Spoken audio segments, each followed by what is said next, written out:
بۆ ئەم ساڵی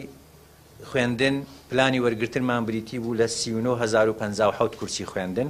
بە هەر چوار سیستمەکە، سیستمی زانکۆلاین، سیستمی کردیت واتە ڕاستەوخۆ، سیستمی پارەڵێڵ و هەروەها سیستمی ئێواران، بە هەر چواریان 39,057 کورسی خوێندن هەبوو. ژمارەی پێشکەشکاران بریتی بوو لە 54,042 خوێندکار. ژمارەی وەرگیراوان لە ئێستادا بریتیە لە 28,609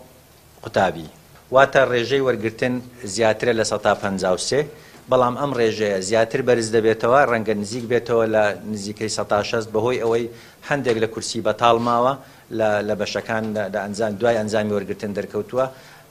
ئەم کورسیە بەتاڵانە بەهۆی ئەوەی ڕەنگە ژمارەیەکی کەم لە خوێندکاران پێشکەشی بەشێکی تایبەتیان کردیان بەشێکیان کردو، بۆیە کورسی بەتاڵە بین لە هەندێک بەشە هەیە و کەمترین نمرەی وەرگیرا و بریتیە لە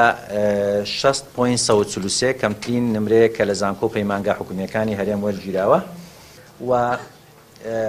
کاتی پەیوەندیکردن و سکاڵا تاکو 20 دەی 2018 کاتی پەیوەندیکردن بەو بەشانەیە کە لێی وەرگیراون و هەروەها ئەگەر